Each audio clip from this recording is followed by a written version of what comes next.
Good morning మిత్రులందరికీ నమస్కారం.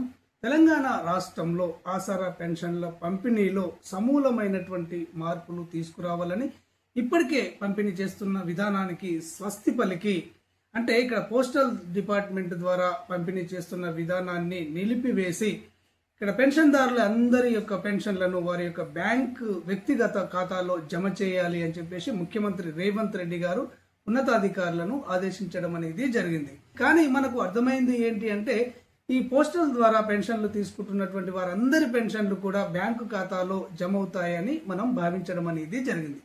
అలా జరగడం లేదు.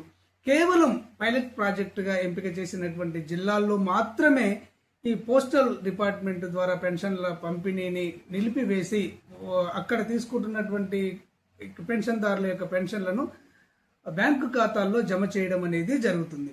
పైలట్ ప్రాజెక్టుగా ఎన్ని జిల్లాలను ఎంపిక చేశారు అంటే 6 జిల్లాలను ఎంపిక చేయడం అనేది జరిగింది. ఈ 6 జిల్లాల్లో మాత్రమే ఇక్కడ వారి వారి బ్యాంక్ అకౌంట్లలో పెన్షన్దారుల పెన్షన్లు జమ కావడం అనేది జరుగుతుంది. ఈ 6 జిల్లాలు ఏ జిల్లాలు అనే విషయాన్ని మీకు తెలియజేయడం అనేది జరుగుతుంది.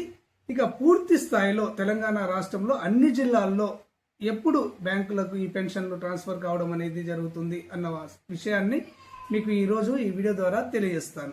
ఈ ఆసరా పెన్షన్లకు సంబంధించి ఎలాంటి లేటెస్ట్ అప్డేట్ వచ్చినా గానీ అప్డేట్ వివరాలను ఉన్నట్టుగా మీకు తెలియజేయడం అనేది జరుగుతుంది.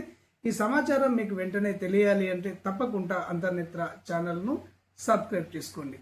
ఇక విషయంలోకి వెళ్ళినట్లయితే ఇక్కడ ఆసరా పెన్షన్ల పంపిణీ అనేది పోస్టల్ ద్వారా కాకుండా ఇక్కడ బ్యాంకుల ద్వారా ఇవ్వడం అనేది కేవలం 6 జిల్లాల్లో మాత్రమే మొదటగా చేపట్టడం అనేది జరిగింది.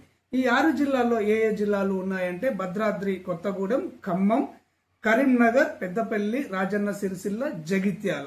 ఈ 6 జిల్లాల్లో మాత్రమే పోస్టల్ డిపార్ట్మెంట్ ద్వారా పెన్షన్లను నిలిపివేసి వారి బ్యాంక్ అకౌంట్లలో పెన్షన్లను జమ చేయడం అనేది జరుగుతుంది.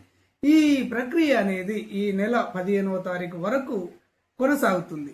ఈ 6 జిల్లాల్లో సక్సెస్ఫుల్ గా ఈ పెన్షన్ల బదిలీ ప్రక్రియ జరిగిన తర్వాతనే అంటే ఈ నెల 15 తర్వాతనే రాష్ట్రం మొత్తంలో పెన్షన్ల పంపిణీ ప్రక్రియ అనేది పోస్టల్ ద్వారా కాకుండా బ్యాంక్ అకౌంట్ల ద్వారా జమ చేయడం అనేది జరుగుతుంది. ఈ ప్రస్తుతానికి మీరు చేయవలసింది ఏమిటి అంటే రాష్ట్రం మొత్తంలో ఈ పెన్షన్ల బదిలీ ప్రక్రియ అనేది కొన్ని రోజుల తర్వాత జరుగుతుంది కాబట్టి అప్పటి వరకు మీరు చేయవలసింది ఏంటంటే మీ ఆధార్ కార్డుకు మీ మొబైల్ నెంబర్ను తప్పనిసరిగా లింక్ చేసుకోండి. ఆ తర్వాత మీ బ్యాంక్ అకౌంట్కు మీ ఆధార్ కార్డును మరియు మొబైల్ నెంబర్ను ఈకేవైసీ చేసుకోండి, లింక్ చేసుకోండి. ఈ విధంగా లింక్ చేసుకున్నట్టయితేనే మీ పెన్షన్ను బ్యాంక్ అకౌంట్కు బదిలీ చేయడము సులువు అవుతుంది అని చెప్పేసి ఉన్నతాధికారులు తెలియజేయడం అనేది జరుగుతుంది.